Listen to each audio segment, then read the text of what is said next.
Boni Online TV. Kimsingi hili jambo linahusu haki za watu, na moja kati ya migogoro mikubwa sana ambayo inakabili jamii ya Tanzania kwa sasa ni haki mirathi. Kumekuwa kuna matatizo makubwa sana ya haki mirathi kwenye mahakama zetu mbalimbali kufuatia mashauri ya mirathi ambayo yanakuwa yanaendelea na pengine kumalizika, lakini inakuwa ni shida kwa warithi wakati mwingine kuweza kupata hiyo haki yao. Kwa hiyo leo nimewaita mahsusi kabisa kuzungumzia swala la haki mirathi ya marehemu Ernest Ndati Malasa Mashimba. Marehemu Ernest Ndati Malasa Mashimba, kwa wanaokumbuka, sio mtu mdogo katika serikali ya Tanzania. Mpaka mauti yanamkuta tarehe 19 mwezi wa 9 mwaka 2010, yeye ndo alikuwa mkemia mkuu wa serikali ya Jamhuri ya Muungano wa Tanzania. Kwa hiyo unaweza ukaona kwa nafasi yake alikuwa ni mtu wa aina gani. Kwa hiyo alifariki tarehe 19 mwezi wa 9 mwaka 2010 akiwa ni mkemia mkuu wa serikali ya Jamhuri ya Muungano wa Tanzania. Na kama ilivyo ada, baada ya kufariki, kinachofuata huwa ni mirathi kufunguliwa ili warithi wa marehemu waweze kupata haki ya kurithi mali alizoacha marehemu. Sasa kama nilivyosema awali, marehemu Mashimba kama mtumishi wa serikali alipata bahati ya kupewa nyumba ya serikali aishi kama mtumishi, na aliishi katika nyumba hiyo iliyopo katika kiwanja namba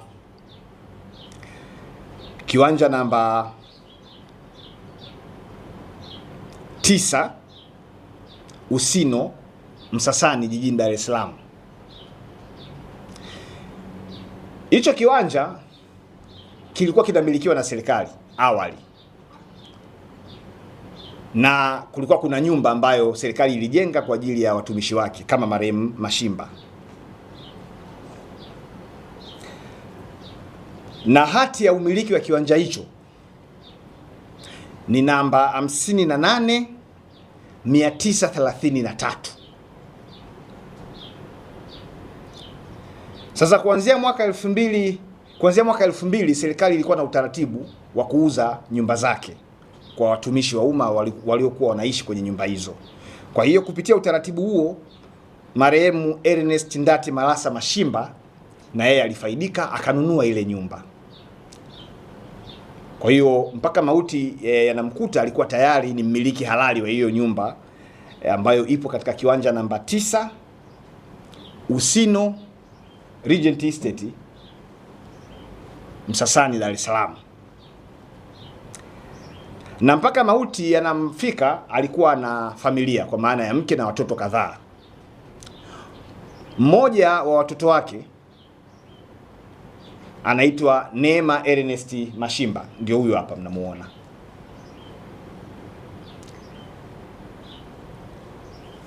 Sasa baada ya marehemu Mashimba kufariki, lilifunguliwa shauri la mirathi namba 425 la mwaka 2010 kwenye mahakama ya mwanzo Kinondoni, Dar es Salaam. Na baada ya kufunguliwa kwa shauri hilo, mahakama ya mwanzo Kinondoni iliwateua wasimamizi wa mirathi hiyo watatu, ambao wa kwanza alikuwa ni Rose Mashimba, mjane wa marehemu. Msimamizi wa pili alikuwa Happiness Mashimba, mtoto wa marehemu, na msimamizi wa tatu alikuwa anaitwa Goodluck Mashimba, ambaye pia naye ni mtoto wa marehemu.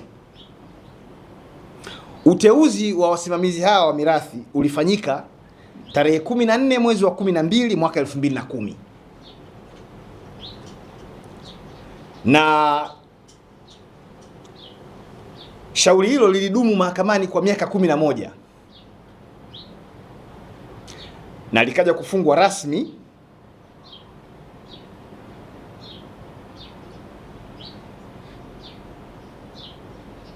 likaja kufungwa rasmi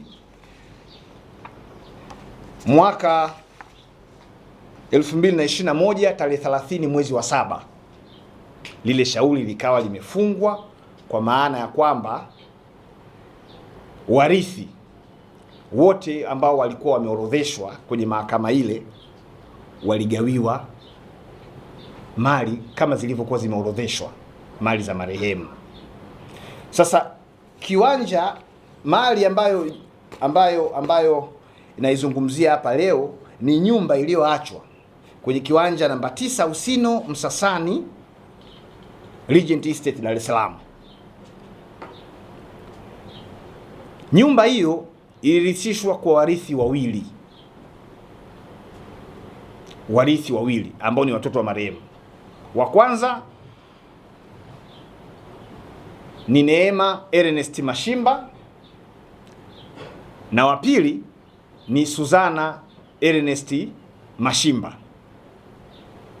Mirathi ikafungwa tarehe 30 ya mwezi wa 7 mwaka 2021. Miaka 11 tangu shauri la mirathi lifunguliwe. Lakini kama ilivyo kawaida, sheria ya mirathi imetoa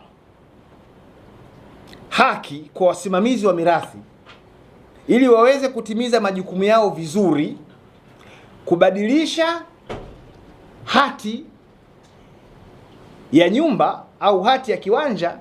Kama wataamua kuuza kwa ajili ya kufanya masuala mengine ya usimamizi, wafanye hivyo. Kwa hiyo katika kipindi cha uhai wa kesi ya mirathi namba 425 ya mwaka 2010 inayomhusu marehemu Ernest Ndati Malasa Mashimba, mahakama ya mwanzo ilitoa kibali kwa wasimamizi wa mirathi kuweza kubadilisha umiliki wa nyumba iliyopo kiwanja namba 9 Usino Regent Estate Msasani, Dar es Salaam. Na kiwanja hicho kilipobadilishwa umiliki kutoka kwa marehemu, wamiliki wapya wakawa ni wasimamizi wa mirathi ambao ni watatu: Rose Mashimba, Happiness Mashimba na Goodluck Mashimba. Wakati wasimamizi hao wanaendelea na shughuli zao za usimamizi, akaibuka mtu mmoja anaitwa Ali Halfani Rubea, ambaye naye alikuwa anaishi jirani tu na ilipo nyumba hiyo ambayo naizungumzia hapa. Ali Halfani Rubea. Ali Halfani Rubea akaenda kupanga kwenye nyumba hiyo, akaingia mkataba na wasimamizi wa mirathi, akawa mpangaji. Lakini kumbe lengo la Ali Halfani Rubea ilikuwa sio kupanga, ilikuwa ni kudhulumu haki ya warithi. Adhulumu, aichukue, aifanye ile nyumba ni mali yake.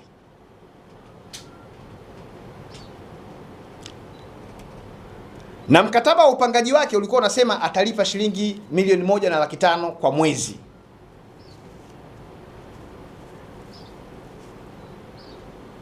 Baada ya kuwa ameingia pale na kuanza kutekeleza azma yake ya kutaka kujimilikisha ile nyumba kinyume na utaratibu, wakati mirathi inaendelea, akaenda kuomba kibali cha kubomoa ile nyumba. Akaenda kuomba kibali cha kubomoa hiyo nyumba. Sasa mtajiuliza, waandishi wa habari,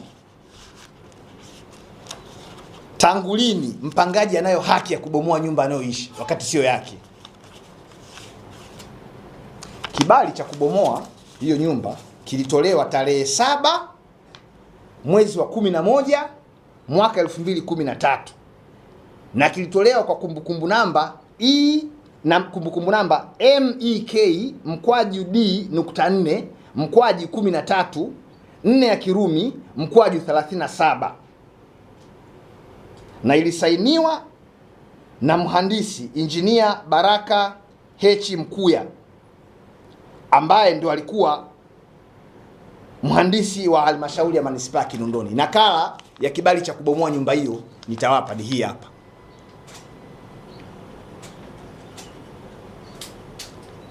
Yaani mpangaji Ali Alfani Rubea kapanga nyumba ya marehemu Ernest Ndati Malasa Mashimba, lakini baada ya kuingia ndani ya nyumba hiyo anaenda manispaa ya Kinondoni, anapewa kibali cha kuibomoa wakati yeye sio mmiliki. Na ikumbukwe wakati kibali hiki kinatolewa mwaka 2013, kesi ya mirathi ilikuwa bado haijamalizika kwenye mahakama ya mwanzo Kinondoni. Kesi ya mirathi namba 425 ya mwaka 2010 ilikuwa bado haijamalizika. Kwa hiyo hapa mkurugenzi wa halmashauri ya manispaa ya Kinondoni pamoja na mhandisi wa halmashauri ya manispaa ya Kinondoni wanahusika na uzembe wa kutoa kibali kinyume kabisa cha sheria na katika mazingira ambayo yanaashiria rushwa, ili nyumba ya marehemu Ernest Ndati Malasa Mashimba ibomolewe na kuwanyima haki watakaokuja kuwa warithi kama tutakavyokuja kuona baadaye.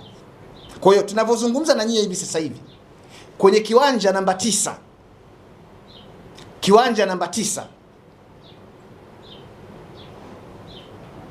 Usino Regent Estate Msasani, Dar es Salaam, hakuna nyumba ambayo ilikuwa imejengwa na serikali na baadaye ikauzwa kwa marehemu Mashimba, marehemu Mashimba, na ambayo aliiacha akiwa mzima mpaka kifo kinamkuta. Aliacha nyumba ili watoto wake waje warithi. Ali Alfani Rubea akaenda kuibomoa kwa sababu ana hela nyingi. Lakini nataka niwaambie waandishi wa habari, sio kila mazingira hela inaweza ikatumika. Mimi nimekaa gerezani, nimebahatika kukaa na matajiri wenye hela nyingi mno kuliko huyo Ali Alfani Rubea, na ambao pesa zao zilishindwa kuwatoa gerezani. Sasa kwenye kesi hii tutakwenda kuthibitisha namna gani unaweza ukatoa hela ukaonga kila sehemu, lakini mwisho wa siku usipate kile unachokitaka. Haki imesimama kwa sababu haki ni ya Mungu.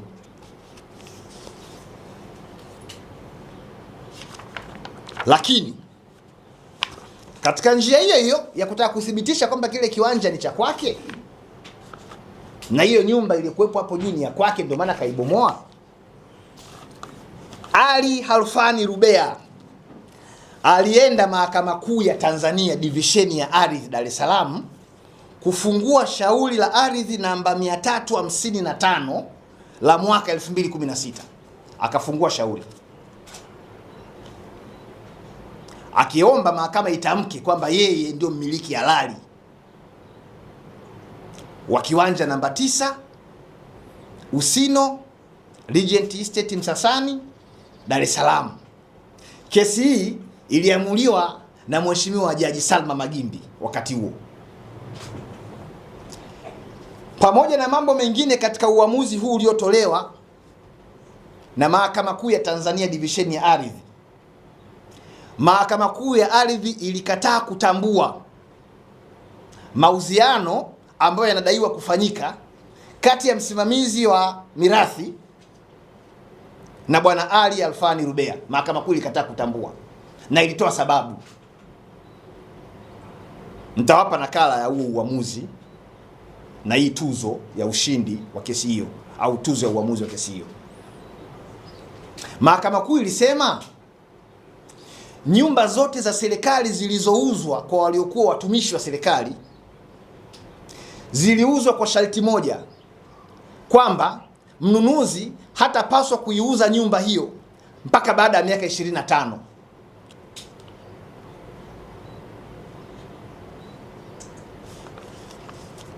Kwa hiyo kama marehemu Ernest Mashimba alinunua nyumba ile mwaka 2010 au kabla ya hapo, ukijumlisha miaka 25 haiwezi kuwa ilitimia mwaka 2013 wakati Ali Alfani Rubea anabomoa nyumba.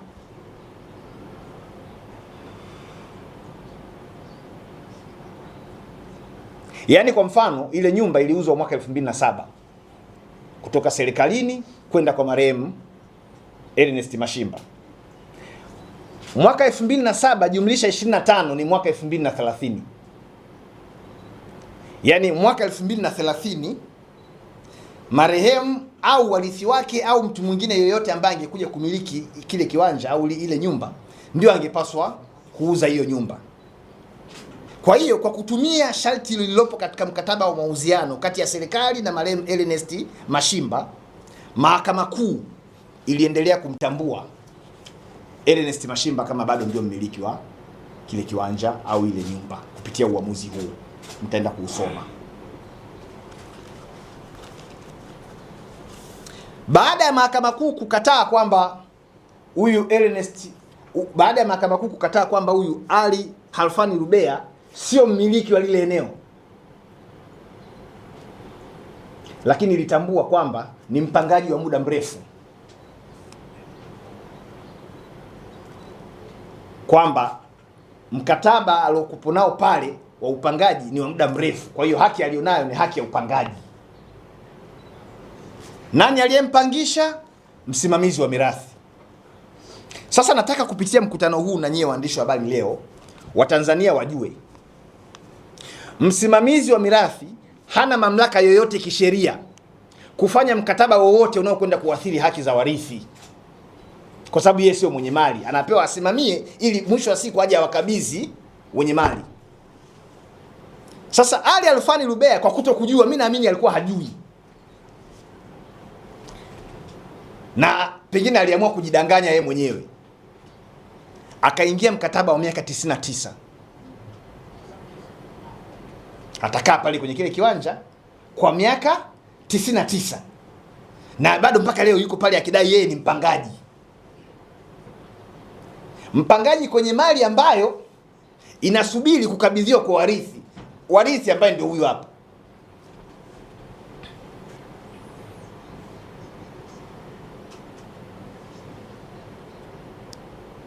Sasa baada ya mirathi kukamilika, tarehe 30 mwezi wa 7 mwaka 2021, mahakama ilisema nini? Mahakama ya mwanzo Kinondoni ilifunga jalada la mirathi, na ndani yake kukawa kuna uamuzi ambao unaelezea namna gani warithi sasa wanapaswa kwenda kuchukua mgao wao. Kila mrithi aliyetajwa pale akachukue mgao wao mwaka 2021 tarehe 30 mwezi wa 7. Kwa hiyo Neema na mdogo wake Suzana Mashimba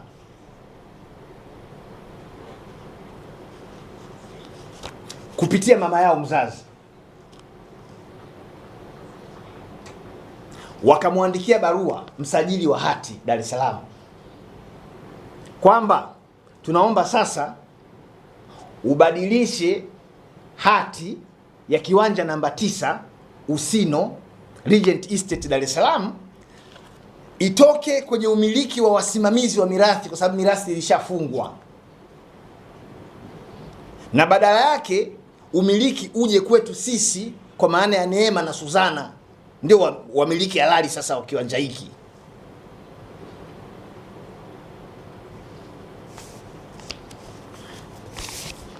Msajili wa hati alifanya hivi, akaenda tarehe 20 mwezi wa 7, tarehe 20 mwezi wa 7 2021, kiwanja namba 9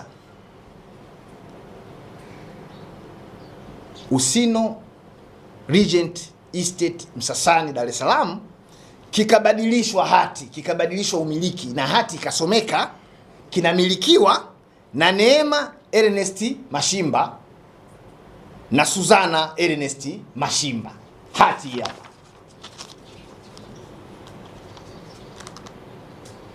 Umiliki huo ulibadilika mwezi wa 7 mwaka 2021 siku ya tarehe 20 ya mwezi wa 7.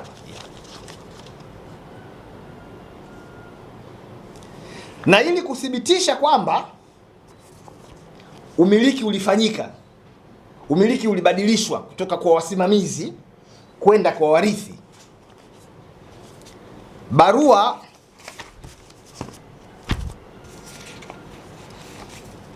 barua ya msajili msaidizi wa hati,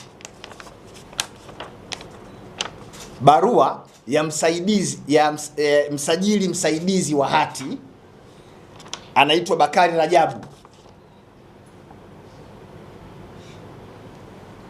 Barua yenye kumbukumbu namba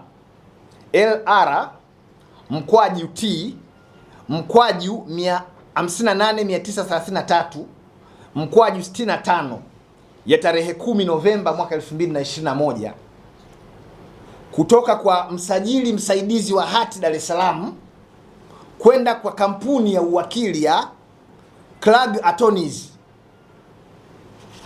Msajili anamjibu Clark Attorneys ambaye ni wakili wa Neema na Suzana kwamba pamoja na mambo mengine umiliki wa kiwanja hicho umeshabadilishwa na sasa unasomeka Neema Ernest Mashimba na Suzana Mashimba.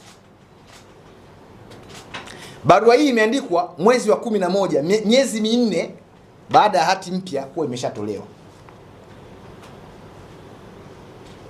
Miezi minne baada ya hati kuwa imeshatolewa ikisomeka majina ya huyu binti na mdogo wake, msajili msaidizi wa hati Dar es Salaam anathibitisha hilo kwa barua hii.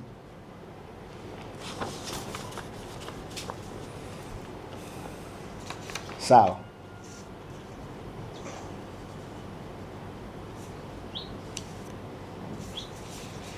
Ajabu sasa. Ajabu. Mwaka 2023 mwezi wa 10. Mwaka 2023 mwezi wa 10. Maana yake miaka miwili tangu Neema na Suzana wawe wamiliki halali wa mali ya marehemu baba yao. Msajili wa hati Dar es Salaam kabadilisha ile hati tena kule. Kaibadilisha. Mwaka 2023 mwezi wa 10. Kiwanja namba 9 kilichopo Usino Regent Estate, umiliki wake ukabadilishwa kutoka kwa Neema na Suzana Mashimba kwenda kwa watu wanaoitwa wasimamizi wa mirathi. Kumbukeni mirathi ilishafungwa mwaka 2021. Msajili anaenda kubadilisha hati,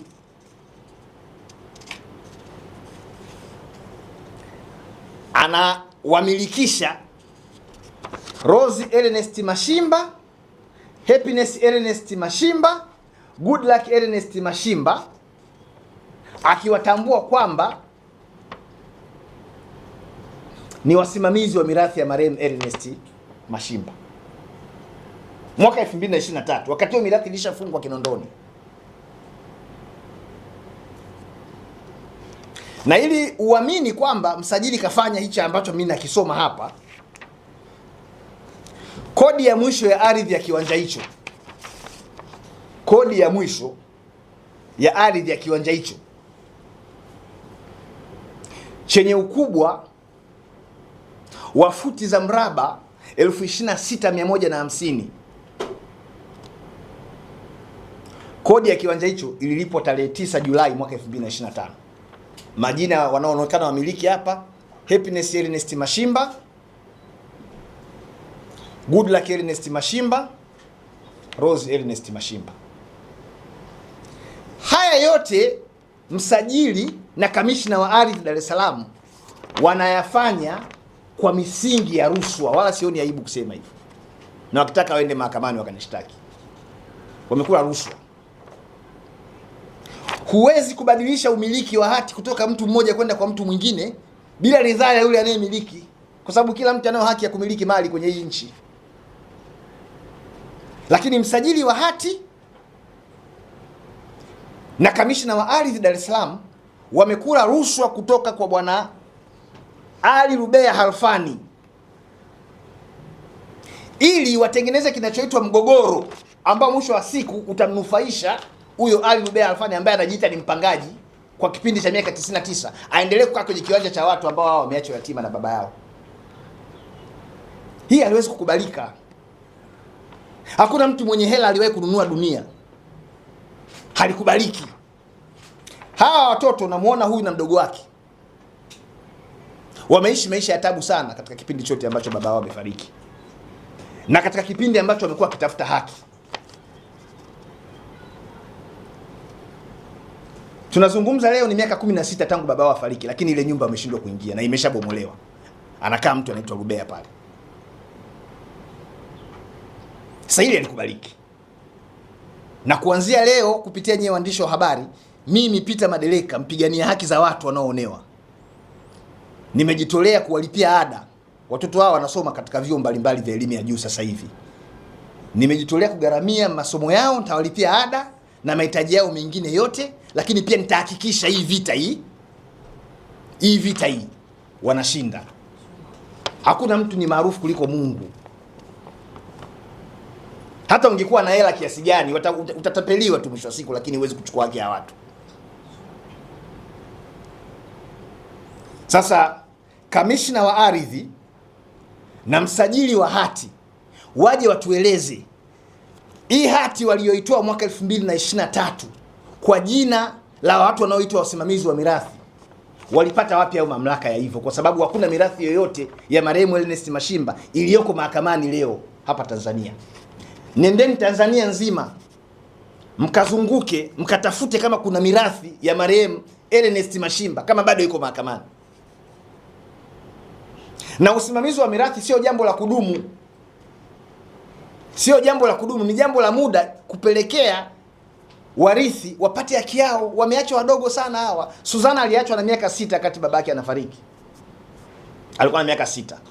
Sasa unaweza ukafikiri katika kipindi cha miaka 6 mama yao mzazi ni mama wa nyumbani asiyekuwa na shughuli maalum. Amewezaje kuwalea watoto kama sio kwa tabu, wakati ambapo wanayo mali na wanataka kudhulumiwa tu? Mimi nimesema hivi, inyeshe mvua liwake jua, Rubea anaondoka pale kesho. Na bahati nzuri nimeshaambiwa kuna hatua za kiutawala zinachukuliwa na mkuu wa mkoa wa Dar es Salaam Albert Chalamila, na mimi nampongeza sana. Kwa siku za hivi karibuni amejijengea heshima miongoni mwa wana Dar es Salaam kwa kuwa mtatuzi wa migogoro ya haki ardhi, haki mirathi ya wajane na warithi mbalimbali ambao wamekuwa wakizulumiwa kwa ujanja. Tunatamaza watumishi, baadhi ya watumishi wa umma ambao sio waaminifu. Kwa hiyo naamini Mheshimiwa Chalamila atakapokuwa analishughulikia swala hili, na nadhani ni kesho, asije akapotoshwa. Hapa hakuna mgogoro. Hakuna mgogoro. Ni kwamba hati ambayo ilibadilishwa mwaka 2021 na kuwakabidhi umiliki wa nyumba hiyo kiwanja namba 9 akina Neema na Suzana Mashimba wanatakiwa wakabidhiwe. Hakuna mgogoro. Mpango uliopo, na kupitia nyewe waandishi wa habari wananchi wajue, unatengenezwa mgogoro na baadhi ya watendaji wa Wizara ya Ardhi ili huo mgogoro uende mahakamani, alafu Ali Rubea akaitumie mahakama kama anavyotaka kuitumia, ashinde kesi ili yawe athibitishwe kwamba ndio mmiliki. Hajawahi kuwa mmiliki, sio sehemu ya familia ya Mashimba, anadai ni mpangaji. Huo upangaji haupo, kwa sababu ukiingia upangaji na msimamizi wa mirathi ikiisha, ule mkataba wa upangaji hauendi kwa warithi. Yaani hilo mlijue, kwa sababu msimamizi wa mirathi sio mmiliki wa mali kama nilivyosema awali. Kwa hiyo Ali Rubea hawezi kwenda popote pale akasema yeye ni mpangaji wakati wenye mali ndio hawa na hawajampangisha chochote yeye.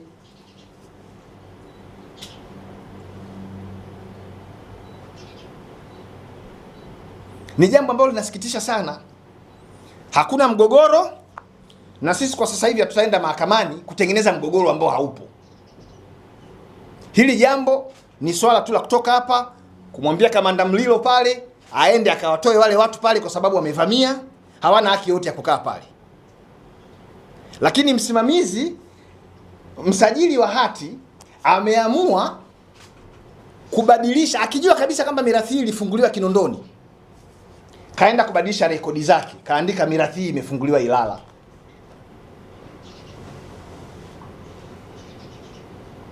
Nendeni pale mkafanye search, shilingi 40,000 tu.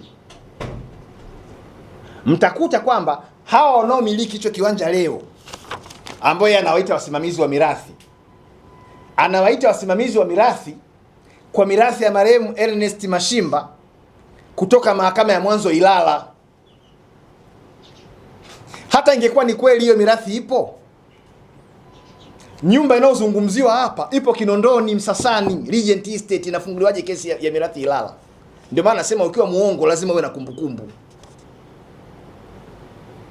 Kesi ya mirathi ya marehemu Mashimba ilifunguliwa Kinondoni kwa sababu nyumba hiyo ipo Kinondoni na mirathi hiyo ilishafungwa. Hakuna msimamizi wa mirathi sasa hivi. Lakini mpaka tarehe 9 Julai 2025 ambapo ndo kodi ya mwisho ya ardhi imelipwa, wamiliki wanasomeka ni hao watatu. Ukiwauliza kwa nini hao watatu, wanakuambia ni wasimamizi wa mirathi. Hao wanawekwa kama wasimamizi wa mirathi ili kumsaidia yule Ali Rubea kwamba aliingia mkataba wa upangaji na wasimamizi wa mirathi. Kwa sababu ukiwaondoa hawa, Rubea hana mtu aliyemweka pale, kaekwa na hawa. Yaani ukiwaondoa hawa wasimamizi wa mirathi kwenye rekodi za ardhi, ukiwaondoa hawa, Rubea hana miguu ya kusimamia. Lakini ukimfuata sasa hivi atakwambia mimi ni mpangaji hapa, na kuna hukumu hapa ya Jaji Magimbi imeshasema mimi ni mpangaji kwa miaka 99. Ulipangishwa na nani? Mimi nilipangishwa na hawa hapa. Hawa ni kina nani? Wasimamizi wa mirathi. Ukienda ukimuuliza zaidi, mirathi gani baba? Mbona mirathi hakuna ya huyu marehemu ilishafungwa? Ndio zinaanza rushwa sasa pale. Rushwa. Sasa mimi nataka niwahakikishieni tu waandishi wa habari, labda sio mimi, Ali Rubea pale atatoka. Kwa sababu kwanza mimi sidhani kama Ali Rubea ana hela kumzidi Manji. Sidhani. Mbona Manji alikaa jela? Ali Rubea hana hela yoyote kuzidi watu ambao wameshakaa jela na wana hela zao. Lakini sisi hatuwezi kuvumilia watoto yatima kama hawa washinde kupata elimu bora, washinde kupata maisha mazuri kwa sababu tu ya watu wachache wenye tamaa za mali kwa njia zisizo halali. Kwa hiyo nimewaita kuongea maneno haya. Kwanza jamii ifahamu hakuna mgogoro, ni kamishna wa ardhi na msajili wa hati ndio wanaofanya haya mambo yaonekane ni mgogoro. Kwa hiyo kama Mheshimiwa Chalamila anataka kuanza, anza nao kamishna wa ardhi, muulize kwa nini hati imebadilishwa kwenda kwa wasimamizi wa mirathi. Hiyo mirathi iko mahakama gani? Kwa nini hati ilishawekwa kwenye jina la Neema na Suzana Afrika ikabadilishwa tena ikarudishwa kwenye majina ya wasimamizi wa mirathi? Lakini hata tukisema basi Ali Rubea ni mpangaji, tuseme iwe hivyo basi. Kamuulizeni Ali Rubea aliwahi kumlipa nani hela ya upangaji, hela ya kodi? Hajawahi kulipa popote. Kwa hiyo ni mtu kaingia kibabe, anatumia hela alizonazo, sijui anazitoaga wapi,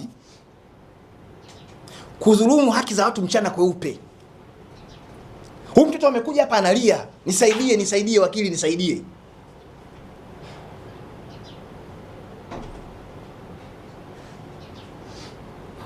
Kuna kesi iliwahi kufunguliwa, kesi ya jinai iliwahi kufunguliwa pale mahakama ya hakimu mkazi Kisutu, kwamba msimamizi wa mirathi aliyekuwa msimamizi, na mwita aliyekuwa kwa sababu mirathi ilishafungwa, Rose Ernest Mashimba aligushi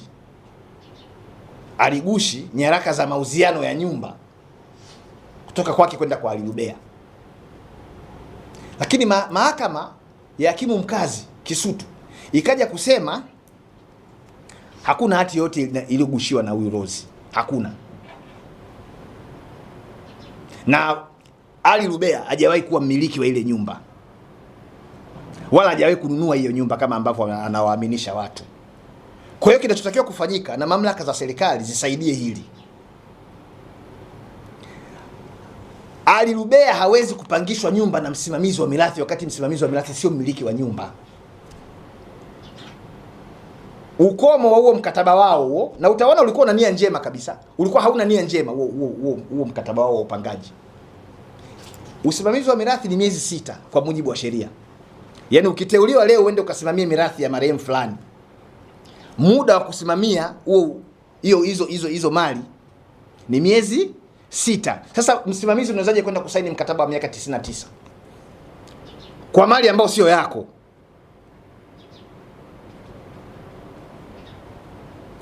CCM kwenye ilani yao ya uchaguzi mwaka huu, uchaguzi wa mwaka jana 2025 samahani,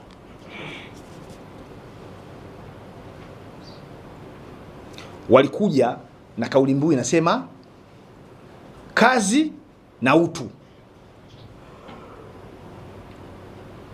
na ndiyo hiyo kauli iliyofanya CCM iaminiwe na wananchi kama ambavyo wao wanasema, wakachaguliwa kwa 97%. Kazi na utu. Hakuwezi kuwa kuna utu kwenye hii nchi kama kuna baadhi ya matajiri fulani wanaotaka kukandamiza haki za watu. Kwa hiyo hata CCM waangalie, kama wanasema wao ndio wenye serikali, wenye dhamana ya kuunda serikali na wameshaunda serikali, pale kamishna wa ardhi na msajili msaidizi wa hati wamepanga kuihujumu CCM na Rais Samia, waonekane ni waongo, wanahubiri utu, kumbe hamna utu wowote.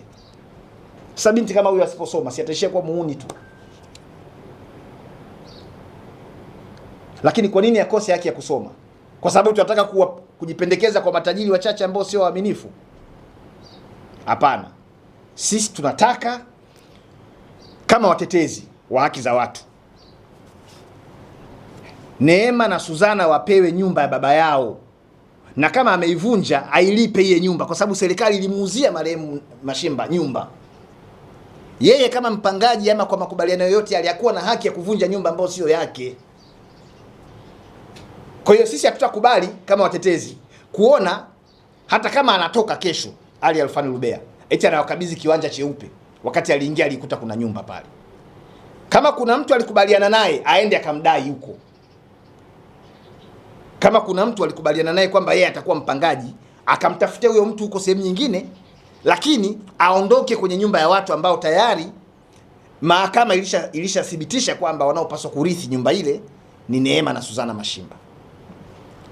Lakini nimkumbushe pia huyo kamishna na msajili wa hati, Mashimba alikuwa ni mtumishi wa serikali, tena pengine ni mkubwa kuliko hata huyo.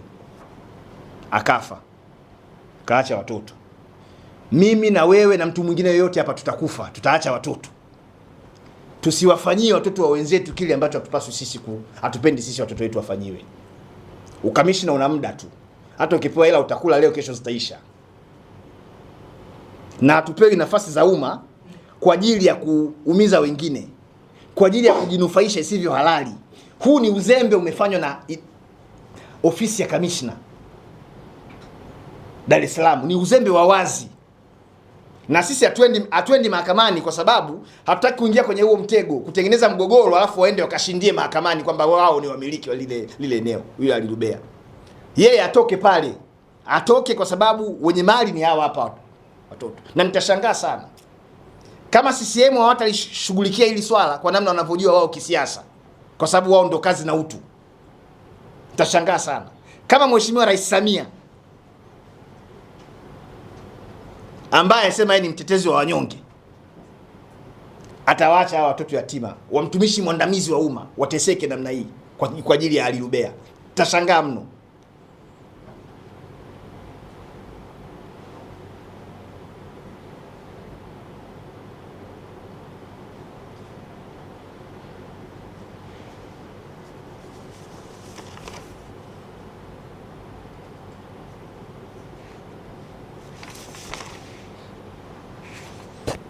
Na ili kuthibitisha kwamba hichi kiwanja kilishawahi kumilikiwa na Suzana na Neema kama warithi halali, waliwahi kulipa kodi wakapewa na stakabadhi iliyotoka kwa jina lao. Stakabadhi hii hapa.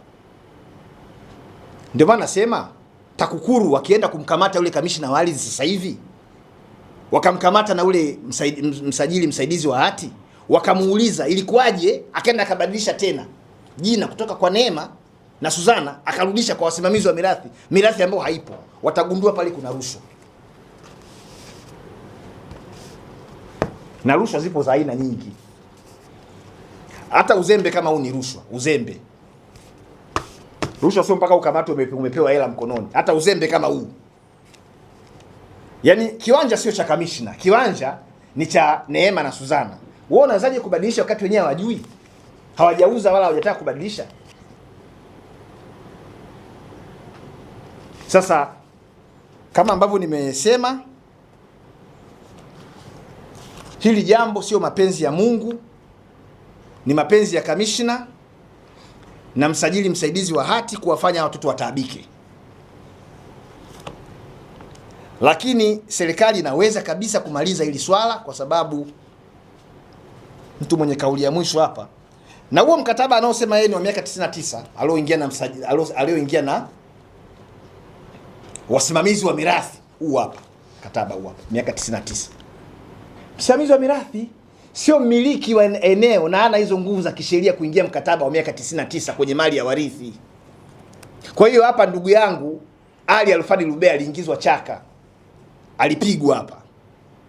Hakuna mkataba wa miaka 99 kati ya msimamizi wa mirathi ya marehemu na mpangaji, haupo huo mkataba wa hivyo. Na nitashangaa kama kuna mtu yeyote yule mwenye akili zake timamu atakuja kuona kwamba huu ni mkataba halali ambao unampa nguvu za kisheria Ali Lubea endelee kukaa pale.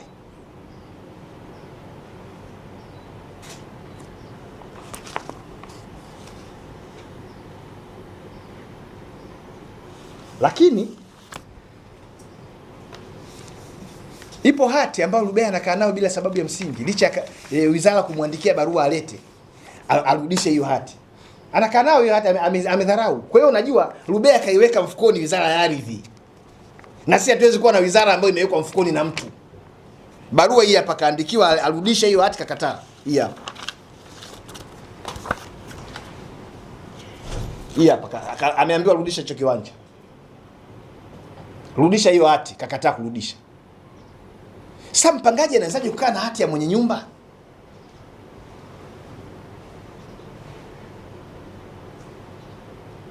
Kwa hiyo kabla sijamalizia au napoelekea mwishoni,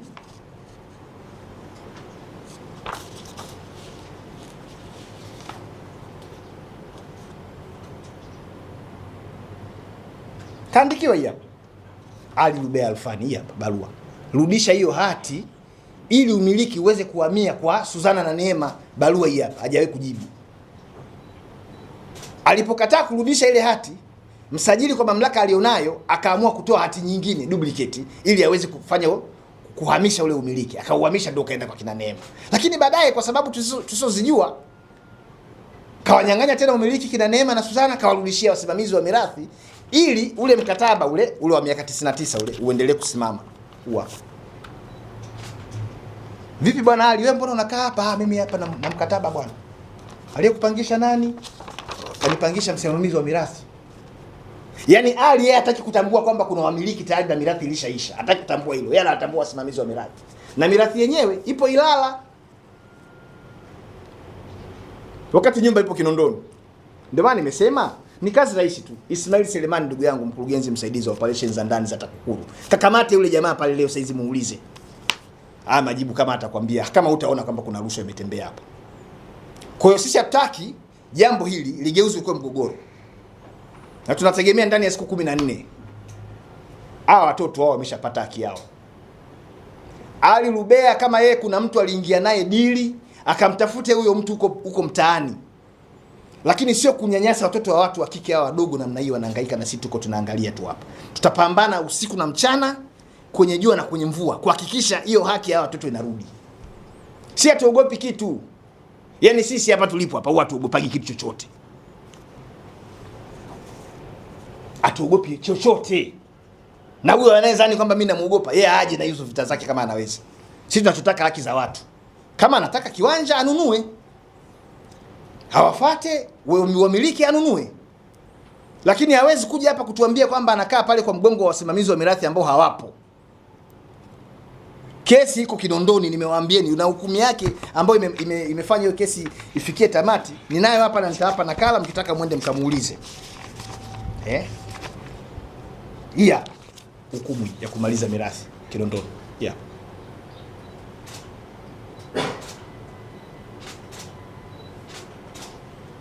Na kila mtu anajua mirathi ikishafungwa hakuna tena msimamizi wa mirathi. Sasa wewe nani kakupangisha?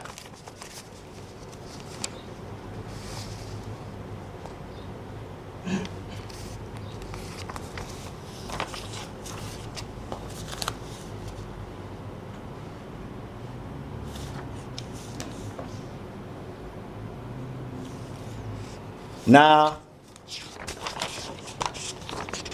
kwa taarifa yenu tu, baada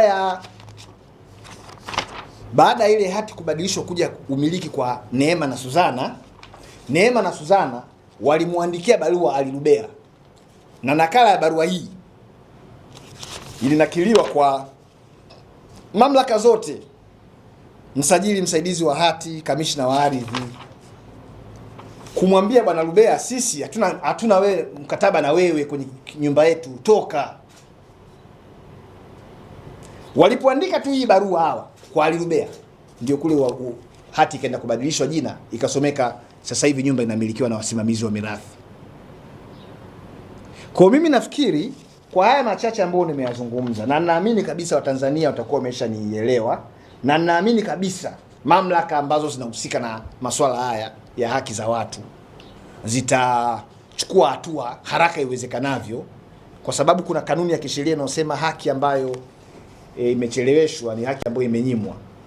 Tangu marehemu Mashimba amefariki, leo ni miaka 16. Usingetarajia miaka 16 watoto bado hawajapata haki yao, haki ambayo inaonekana kwa macho.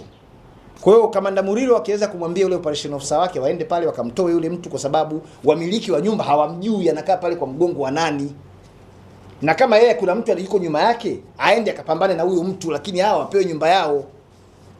Na mimi ikifanyika hivyo, mimi sina mgogoro na mtu, tuko hapa kwa ajili ya kupigania haki za watu, na tumefanya hivyo kwa muda wote bila kumuogopa mtu, bila kumuonea au kumpendelea mtu yoyote.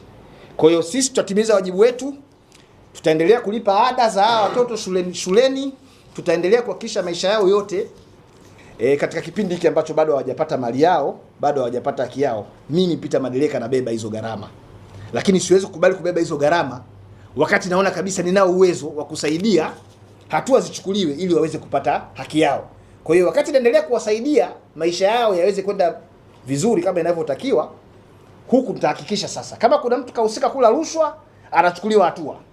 Kama kuna mtu anakaa kwenye mali ya mtu mwingine kimabavu kwa kutegemea sijui ana godfather gani, hayo ni mambo ambayo mimi nasema tutahakikisha kwamba yanakoma.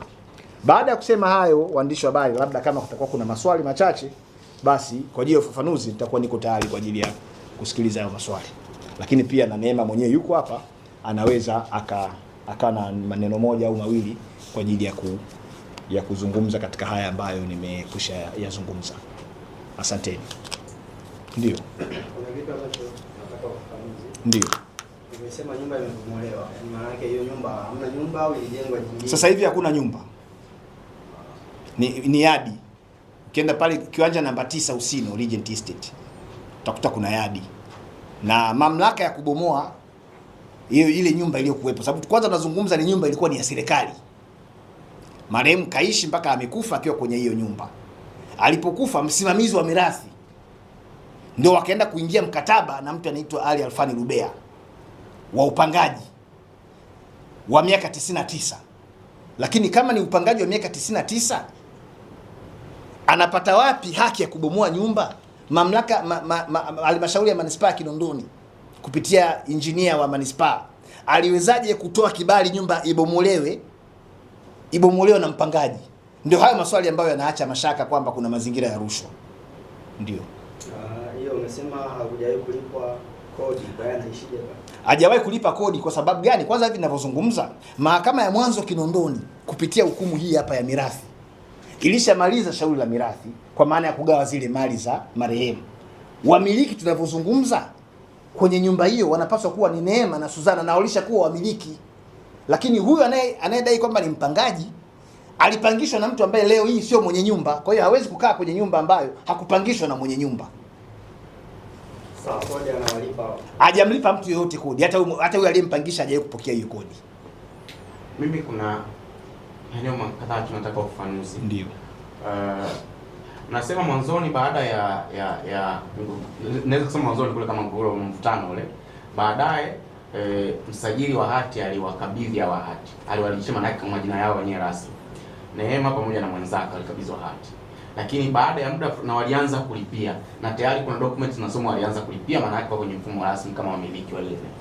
Nasema baada ya muda wakatukia hati imebadilishwa tena, imeenda kwa mtu mwingine na mtu mwingine ameenda kulipia. Sasa kwa utaratibu na experience za masuala ya ardhi, inapohama hati kutoka kwa mtu mmoja kwenda eneo kwa mtu mwingine, ni lazima yule mmiliki wa awali ahusishwe, ajue anahusika kwenye ile process. Kama hao walikuwa wanamiliki na wakaanza kulipia, maana yake automatically hata kama kuna mikongo ya rushwa kama wanavyosema, lakini kuna kauli walipewa. Waliambiwa nini wakati, yani walijua wakati gani walifahamu kwamba hati imebadilishwa, na ilikuwa kwenye mazingira, yani taarifa gani ambao walipewa wakati mabadiliko yanafanyika? Kwanza lazima ikumbukwe kwamba tangu mwaka 2011 mtu anayeitwa Ali Alfani Rubea aliingia kwenye lile eneo kama mpangaji, na aliingia kupitia mkataba aliofanya kati yake na waliokuwa wasimamizi wa mirathi. Mirathi hii imekuja kufungwa rasmi mwaka 2021 Mahakama ya Mwanzo Kinondoni, shauri la mirathi namba 425 la mwaka 2010. 2021 mirathi inafungwa. Mirathi inapofungwa maana yake warithi wanatajwa na wanakabidhiwa mali zao. Kwa hiyo walitajwa warithi wa hiyo nyumba ni Neema na Suzana. Lakini licha ya kutajwa kwenye hukumu ya mahakama, licha ya hati kubadilishwa na kusomeka wao, licha ya wao kuendelea kulipia mpaka mwaka 2023, yani kuanzia 21 mpaka 23, hawakuwahi kuingia pale. Bado Rubea ameendelea kukaa pale. Kwa hiyo hata hicho unachokisema kwamba mchakato wa kubadilisha kutoka kwa kina Neema na Suzana kurudi kwa wasimamizi wa mirathi, huo mchakato uliohusisha Neema na Suzana, huo mchakato haupo. Kwa sababu kwanza haiingia akilini, tayari mirathi imeshafungwa mwaka 2021. Unawezaje mwaka 2023 ukawa na hati inayosoma wamiliki ni wasimamizi wa mirathi? Nadhani nitakuwa nimeeleweka. Walijua wakati gani wao wamejua mwaka 2023 wakati ndio hati imebadilishwa sasa. Wakati bado wanaendelea kuna process ya kulipia. Kulipa. Wanaenda sasa mara mwisho kutaka kulipa. Hapo ndio kama walipoenda kulipa ndio wakaambiwa kwamba nyinyi sio wamiliki, wamiliki ni hawa hapa. Okay. Hawa ni kina nani? Hawa ni wamiliki, hawa ni wasimamizi wa mirathi. Mirathi gani sisi, mbona mirathi imeshaisha? Ndio wanagundua kuna mirathi mahakama ya Ilala kuhusu nyumba iliyopo Kinondoni. Hiyo tu peke yake kwanza ni kasoro. Hiyo peke yake. Yaani sasa hivi ukitoka kesho ukaenda pale ardhi, ukauliza status ya hichi kiwanja, utakuta hati inasomeka wasimamizi wa mirathi ni hawa, na hiyo mirathi ni iko mahakama gani, utaambiwa iko Ilala. Kwa nini wamefanya? Wamefanya hivyo makusudi. Kwa sababu mirathi ya yoyote ya nyumba iliyopo Kinondoni, mahakama yenye mamlaka kusikiliza mirathi hiyo ni mahakama za wilaya ya Kinondoni. Sasa wilaya ya Kinondoni tayari wenyewe wameshafunga mirathi tangu mwaka 2021. Wakifunga hawa tena hawabaki na sifa ya kuwa wasimamizi, kwa sababu hakuna kesi mahakamani, na yale mamlaka ya usimamizi yale wanayarudisha mahakamani. Ile barua ya uteuzi wanairudisha mahakamani, na barua ya uteuzi hii hapa waliteua tarehe 14 mwezi wa 12 mwaka 2010 na mahakama ya Mwanzo Kinondoni. Hii hapa barua ya uteuzi. Kwa hiyo hii barua, mirathi ikifungwa, hii barua inarudishwa mahakamani, kwa sababu hii barua ndio inawapa nguvu wasimamizi kufanya chochote wanachotaka kufanya kwa niaba ya marehemu. Kwa hiyo ukitaka kujua kwamba kamishna ni muongo na msajili wa hati Dar es Salaam ni muongo, nenda kwanza kamuulize, au unaosema ni wasimamizi wa mirathi namba ngapi iliyoko kwenye mahakama gani? Kamuulize, takupe zina nyaraka hizi. Na ni ya marehemu nani? Kwa sababu kama ni Mashimba alikuwa ni mmoja tu, na nyumba ya Usino iko moja tu, ni kiwanja namba 9. Mahakama ni Kinondoni. Sasa hiyo Ilala inatokea. Ndio unajua sasa hapo ni wizi na uongo na utapeli na kila kitu. umefanyika kuwaumiza hawa, na atakuwa tu mtu pekee ambaye hana ubinadamu anaweza akaliacha ili swala lipite. Ndio, kuna swali lingine au la nyongeza? Kwa bahati nzuri wewe ni wakili na lakini hapa umetoa kauli kwamba hamtaki kwenda mahakamani kufanya hili. Sijui pamoja na mambo mengine, lakini njia gani ambayo pengine unaamini ni sahihi mtakayoweza kuitumia, kwa sababu pamoja na mambo mengine hata ukiwatafuta upande wa pili, maana inawezekana wana sababu za msingi na wao wana hoja, na kama wanalipia kwenye mamlaka za serikali hicho kiwanja, maana wanatambulika kwa mujibu wa taratibu. Sasa na wewe hauna vyombo, hauna nini, yani kwa nini msifikiri kwenda mahakamani ni njia rahisi zaidi, na kama mnasema ushahidi uko wazi, maana yake mahakama itakwenda kutafsiri na mwisho wa siku itawapa kile ambacho mnastahili. Badala yake unaamini kwamba kwenda mahakamani itakuwa ni njia ya wale kwenda kuwapa mshindi. Yaani kwa nini una preempt maamuzi ya mahakama hata kabla hamjafanya maamuzi ya kwenda huko? Hiyo swali langu la kwanza. Lakini la pili, umetaja kwamba mamlaka za kiserikali pengine zimeanza kufikiria namna ya kutatua hili jambo kwa vikao vya kawaida, na umesema kwamba mkuu wa mkoa na nini, kwa sababu ni watu wako wa karibu. Mkuu wa mkoa mlifikishia hii taarifa nyinyi na amewaita kwa ajili ya utatuzi huu ambao umeusema, ama mnakupitia tamko hili ndio mnamtoa rai aingilie kati? Ni hayo. Cha kwanza, wewe ulivyonisikiliza mazungumzo yangu, wewe unaona kuna mgogoro gani hapo wa kwenda mahakamani? Mahakamani huendi kutembea kama mpaka mnakutana, maana kuna mgogoro tayari. Nisikilize. Kama umenisikiliza kwa makini, yani haya mazungumzo yangu, wewe unaona kuna mgogoro uko sehemu gani? Kwa sababu kwanza hata hao wanaotajwa ni wasimamizi hao ni familia ya Mashimba, wala wao wana shida, na kwa sababu wao wanaotajwa ni wasimamizi, kwa mujibu wa hukumu hii ambayo imemaliza mirathi, kila mtu ana cha kwake. Shida iliyoko hapa, mtu anaitwa Ali Halfani Rubea ambaye yuko nyuma, kwa sababu yeye kwenye hii mali hahusiki. Sasa unaposema twende mahakamani, kufanyaje mahakamani? Mahakama ilishasema kiwanja ni cha huyu. Sasa mahakama ndio kufanya nini tena? Ardhi ilishafikia hadi hatua ikabadilisha jina ikawapa hawa, kwa kuzingatia, kwa kuheshimu hukumu ya mahakama. Sasa mahakamani hatuendi kutembea pikniki. Mahakama ina muda mchache sana, tena adhimu, wa kushughulikia watu wenye shida na migogoro ambayo ni halisi, sio hii ya kutengeneza ili watu wengine waje wapate mali kwa njia ya kuonea watu wengine. Hakuna mgogoro hapa, na ndio maana nimesema hata mkuu wa mkoa wa Dar es Salaam Mheshimiwa Chalamila, kwenye kujibu swali lako la pili, anajua hili swala, na kesho amewaita hawa waende kwenye hatua zake za kiutawala. Hakuna mgogoro hapa. Yaani ni hawa kukabidhiwa nyumba yao, si tayari kuna hukumu ya mahakama. Sasa mimi naenda tena mahakamani kufanyaje? Kwa sababu mahakama ya mwanzo ya Kinondoni ni mahakama, na ndio iliyowapa haki hawa, na ndio iliyomteua hata huyu anaitwa msimamizi. Sasa imesema mirathi imefungwa. Mirathi ikishafungwa hakuna tena msimamizi wa mirathi, hakuna. Lakini bwana Ali yeye anasema ana mkataba wa miaka 99 huu hapa. Huu mkataba aliuingia mwaka 2012 wakati shauri bado halijaisha. Mtu yeyote labda ni kichaa tu ndio anaweza kukubali kwamba huu ni mkataba uliokuwa na nia kutenda haki. Kichaa ndio anaweza kaamini kwamba hivi wewe unawezaje kuingia mkataba na msimamizi wa mirathi ambaye mali sio yake. Kumbuka msimamizi wa mirathi mali sio yake, anasimamia ili mwisho wa siku aje awakabidhi wanaostahili kurithi. Wewe unaingia naye 99 ili warithi wakose haki. Yaani muda ukifika wa kupewa haki yao waikose. Kwa sababu wewe una mkataba uliingia na msimamizi wa mirathi wa miaka 99. Huu ni wizi mchana kweupe. Wizi huo hauwezi kukubalika na mpigania haki yoyote. Kwa hiyo hatuwezi kwenda mahakamani kuuliza kupeleka mgogoro kwa sababu hakuna mgogoro. Nimesema ndiye Mulilo, kamanda wa polisi kanda maalum ya Dar es Salaam, akisikia huu mkutano anaenda kuwatoa wale pale, kwa sababu wale pale sio wamiliki. Cha kwanza, cha pili ni wapangaji. Wamepangishwa na nani? Aliyewapangisha sio mmiliki. Mmiliki ni huyu na mwenzake. Sasa ungekuwa ni wewe ndio wakili unaniuliza swali hilo, ungeenda mahakamani kwa mgogoro gani sasa? Sababu mahakama kazi yake ni kutatua mgogoro. Mahakama haiwezi kutatua kitu ambacho sio mgogoro. Ni huyu mtu bana, wewe nani? Wewe toka mpishe akae huyo. Basi simple like that. Swali jingine. Hawa kina Goodluck na Happy ndio ni ndugu wa namna gani kwa huyu? Ni watoto wote wa marehemu. Okay. Goodluck na Happy ni watoto wa marehemu. Watoto wa mama mwingine. Wa mama mwingine. Okay. Na wao kwenye hukumu hii tayari wana mali zao. Kwenye hukumu hii ambayo iliyowateua wao wasimamizi, Yaani wao wameteuliwa na mahakama ya Kinondoni kuwa wasimamizi pamoja na mama yao na Hawa. Yaani huyu Rose huyu msimamizi aliyekuwa msimamizi wa kwanza. Huyu Rose huyu ndio mke wa marehemu ambao ni mama wa Hawa.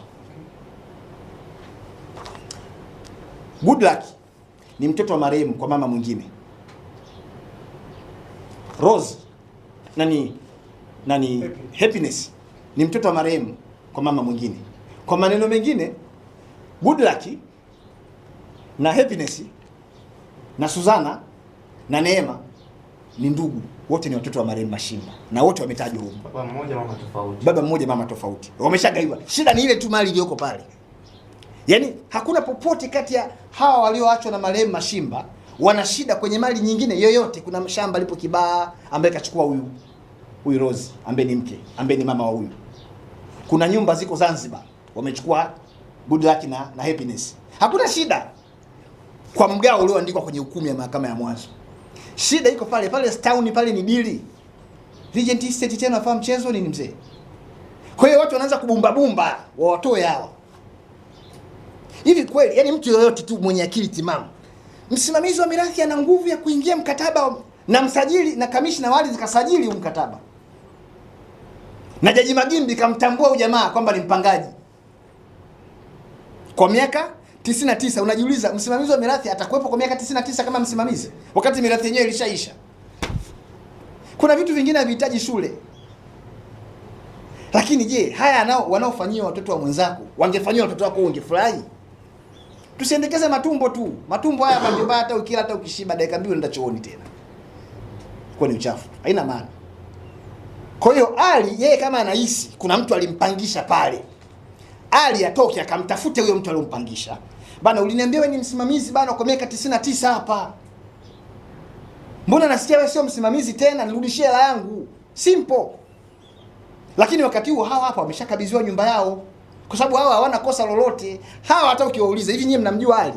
Hatumjui. Sasa yuko pale kwenye nyumba yenu kama nani? Hata si hatujui. Kwa sababu isingekuwa ni mirathi mwaka 2012 Ali asingeingia pale kwa sababu marehemu Mashimba angekuepo. Lakini aliyekuja kuvaa viatu vya marehemu Mashimba ni wasimamizi wa mirathi ambao ni ndugu hao. Na wenyewe maskini ya Mungu kwa kujua kutokujua. Mkataba limeandikwa hapa kwa lugha za kisheria hapa, lugha za Kiingereza kigumu sana. Sasa huu ndio anatamba nao Ali. Na mimi namwambia, hii mzee umeingizwa chaka na watoto wa mjini. Hii haikupi nguvu ya wewe kisheria kukaa pale kwa sababu warithi ni hawa, unless mtu akwambie kwamba hii hukumu ya mahakama ya Kinondoni inayotoa haki kwa warithi, hii sio hukumu.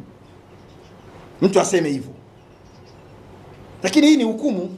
Imesema nyumba ya namba 9 iliyoko Usino watarithi Neema na Suzana, na wakajichanganya wakaenda na hati ikabadilisha ikawa inasomeka hivyo. Hati ikawa inasomeka hivyo. Hati inasomeka hivyo. Wakalipia na risiti. Swali, kamishna ulitumia kigezo gani kuwanyang'anya hawa kina Neema umiliki, kuwarudishia watu wanaoitwa wasimamizi wa mirathi ambao kimsingi hiyo mirathi haipo tena, na kwenye hiyo mahakama unaosema ya Ilala hamna hiyo mirathi ya hivyo? Kuna swali lingine jamani? Ulizeni kwa sababu na nyie kesho mtaacha watoto wenu hapa watakuja kufanywa mambo ya kiuni kama haya. Wajomba ndo wakorofi ya uliza swali. Swali liko hapo. Je, kwenye huo mgogoro ndugu zake hawa kuna Susan na Neema hao ambao walikuwa wasimamizi wa mirathi ndio pengine wamejaribu kuongea nao, na je wao wanahusika kwenye kutengeneza hilo? Wao hawana shida. Yaani wao kwanza kilichoandikwa hapa, ngoja nikueleze. Hata usihangaike sana. Hapa kwanza hakuna mgogoro. Kwa sababu unaowasema ni ndugu wa Neema na Suzana, wao wana mali zao tayari. Mama kwa mfano Rose ana shamba lake Kibaha na nyumba yake Kibaha. Eka 10 Kibaha. Goodluck na Happiness wana nyumba zao Zanzibar. Wamebaki hawa ndio hawana mali. Na kwa sababu hawa nimekwambia ni ndugu damu moja, kwa akili ya kawaida hawa wasinge ng'ang'ania kuendelea kuwa wasimamizi wa mirathi wakati huku wameapa wamefunga mirathi huku. Anachojaribu kuuliza ni nini? Ndio. Kwamba mwanzoni kabisa wewe si mkataba au unawataka? Mwanzoni kabisa mwanzoni kabisa. Mwanzoni kabisa ndio maana nimekujibu. Ndio nakujibu. Mwanzoni kabisa Jaji Magimbi kasema ni walisaini. Jaji Magimbi kasema wasimamizi walisaini. Kumbuka hapa Jaji Magimbi alichokuwa anakwenda kuthibitisha ni kusaini kwa mkataba, sio haki ya kukaa pale ambayo inamnyima mrithi asiingie. Sasa swali ambalo litabaki ni kwamba huu mkataba uliosainiwa kati ya wasimamizi wa mirathi na Ali Alfani Rubea unawaondolea hawa haki ya kurithi mali ya baba yao, huu mkataba mpaka wasubiri miaka 99 iishe? Kama jibu sio, hauondolei, Ali anatakiwa kuondoka. Kama jibu ni ndio, swali linabaki, msimamizi wa mirathi anawezaje kuingia mkataba ambao unaondoa haki za warithi? Basi kwa maneno mengine hakuna haja ya kuwa na nini na warithi. Yaani ukishakuwa tu msimamizi wa mirathi wewe ndio unakuwa mmiliki. Yaani mimi ningekuwa Ali nije kuzungumza na wanaotakiwa kurithi, kwa sababu hakuna namna hii hukumu ya mahakama ya mwanzo ambayo imewathibitisha kuwa wamiliki wa lile eneo, hii hukumu itakuja kubatilishwa. Haipo hiyo namna. Ni hukumu halali inawafanya hawa ndio wamiliki. Kamishna, kwa nini uwarithishi hawa? Kamishna na Ali Rubea wanajuana. Ndio maana licha ya kumbukumbu zote zilizokuwepo mwanzo zinazoonyesha kwamba bwana sisi tumeshabadilisha huo umiliki tayari. Umiliki umeshabadilika, umeshakwenda kwa Neema. Barua hii hapa. Kamishna sasa hivi kasahau kwamba alishasema Neema ndio na Suzana ndio wamiliki. Barua ya serikali hapa. Tawapa nakala. Chukueni hata mkitaka kabisa, mimi nazo nyingi. Chukueni, shika. Kamishna anawataja hapa mwisho kabisa kwamba hii hati tulishabadilisha siku nyingi, ni Neema na Suzana ndio wamiliki, na anafanya hivyo wakati mirathi iko tayari imefungwa. Sasa kama tayari wamiliki ni Neema, unawezaje kuja kuwaingiza kwenye mkataba ambao hawa hawakusaini? Msimamizi wa mirathi kazi yake ni kuwaandalia warithi waje wachukue mali yao waendelee na maisha yao, sio kuja kuwawekea kikwazo wasifaidi mali yao. Sababu hata mahakama ya mwanzo haimjui Ali Rubea huko na huo mkataba wake ambao, na mahakama ya mwanzo ndio yenye kutoa kibali sasa baada ya marehemu kuwa amekufa kwamba mali ya marehemu iende kwa nani. Mahakama hii ndio inatoa, sio hii ya Magimbi, sio hii mahakama kuu ya ambayo Jaji Magimbi alisikiliza. Mahakama inayoamua umiliki ni hii mahakama ya mwanzo. Imeshasema Neema na Suzana watamiliki. Ukienda kuambia mimi mpangaji hapa, mwenye nyumba anakuambia mimi nikupangisha, mimi nakujua. Kwa hiyo ndio maana nilikuwa namjibu Raidhani hapa kwamba hakuna mgogoro hapa, na kuna ujanja ndio unataka kutengenezwa uonekane ni mgogoro, alafu watu wakienda mahakamani kwa kutumia taratibu za kiufundi. Sasa ndio Rubea apitie humo. Alishajaribu mara ya kwanza kupitia kesi hii, si umeona ameenda kushtaki Ali Rubea, akamshtaki Rose na wenzake. Tena amewashtaki kama wasimamizi wa mirathi, hajawashtaki kwa majina yao, kawashtaki kama wasimamizi wa mirathi.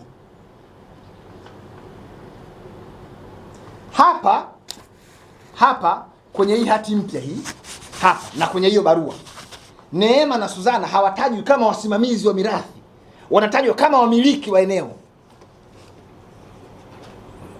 Nguvu alizonazo mmiliki ni tofauti na nguvu alizonazo msimamizi wa mirathi, na hasa pale ambapo mirathi yenyewe inakuwa ilishafungwa. Balamalo, una swali? No. Kuna mtu ana swali? Umeelewa? Ndio. Nani?